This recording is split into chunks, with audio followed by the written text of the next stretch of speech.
houses, especially those who sit in the respective house business committees, to see to it that these bills are prioritized. As we speak, the constitutional amendment bill is yet to be published. And yet, you know, it has got timelines in the Constitution. You can't vary those timelines.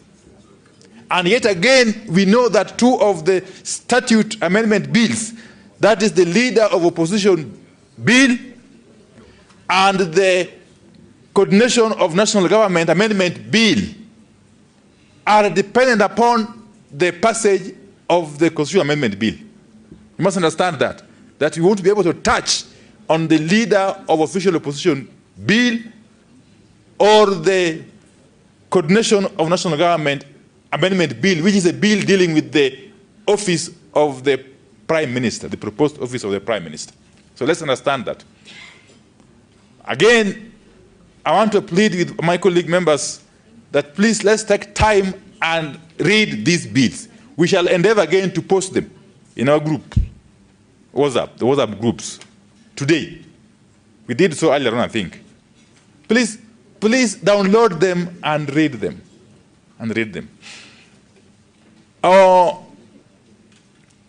The entrenchment of funds, there are only 3 funds that we are entrenching in the Constitution, for clarification, for clarity. The NGCDF Fund, the Affirmative Action Fund, and the Senate Oversight Fund. The World Development Fund is not being entrenched in the Constitution because we realized during NADCO proceedings that there's already a clause in the Constitution that provides for such funds at the counties.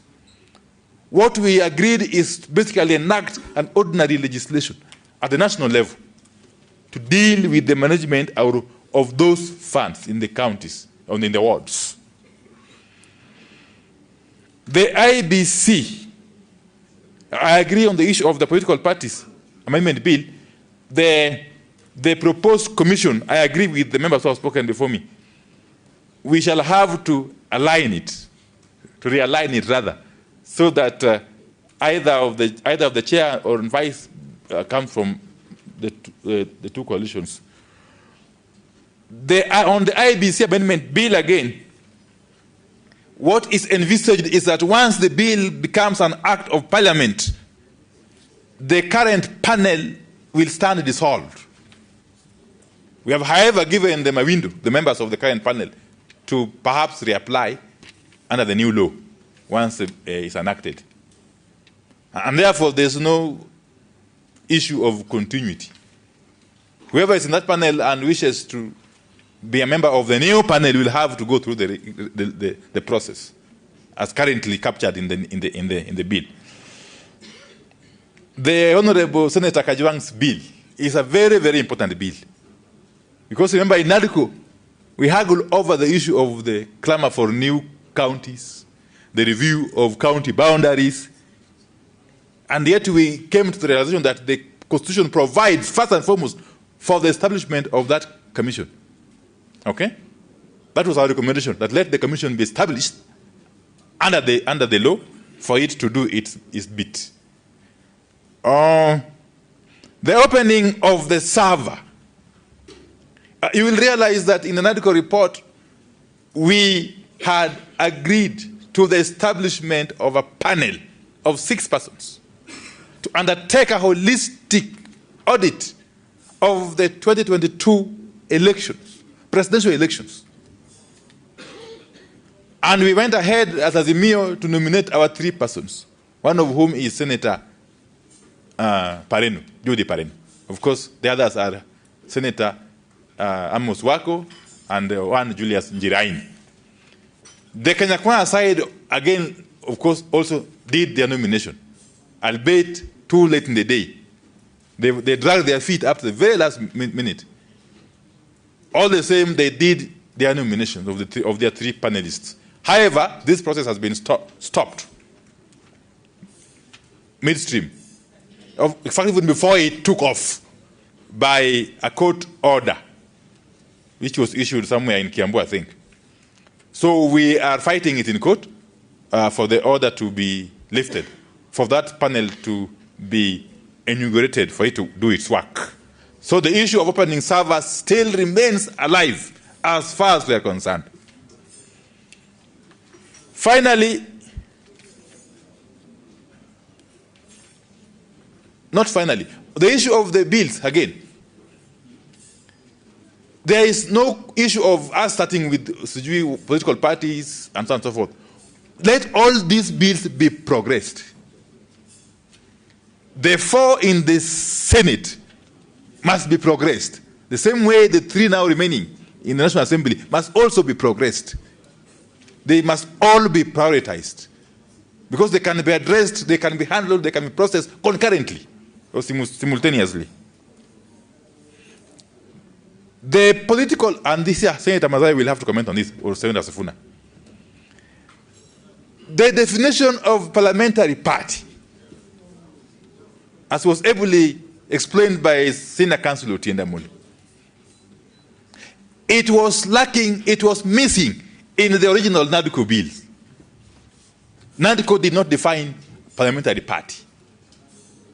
The Joint Jaila Committee, in its wisdom, defined it. And that was one of the amendments that we agreed could be introduced in the IBC amendment bill. The definition, however, was limited to basically lifting it from the National Assembly signing orders. That therefore left out the bit of the Senate. My take, and I'll be advised, my take is that as it is currently, we are safe with that definition. However, if there's room to make it uniform, that 5% be applicable both in the Senate and National Assembly, I have no idea. But we are totally opposed. But we are totally opposed to the idea of tampering with the current situation in Senate, which is that a parliamentary party is a party with a minimum of 10 senators, from what I understand. Any attempt to bring down that number would create problems. Okay? It will simply create room for other small parties. Let me not call them small. Let me withdraw that.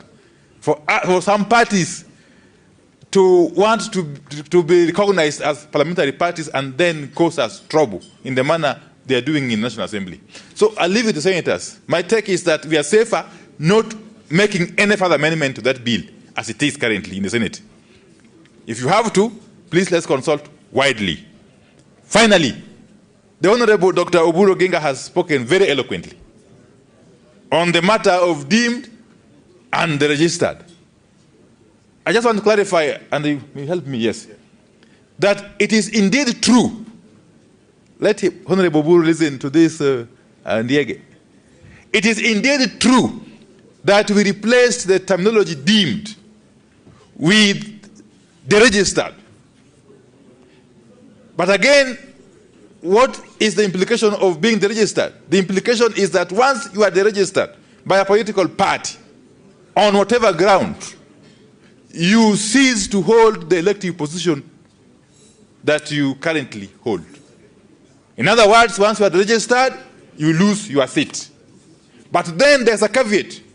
You are given a window to appeal the decision.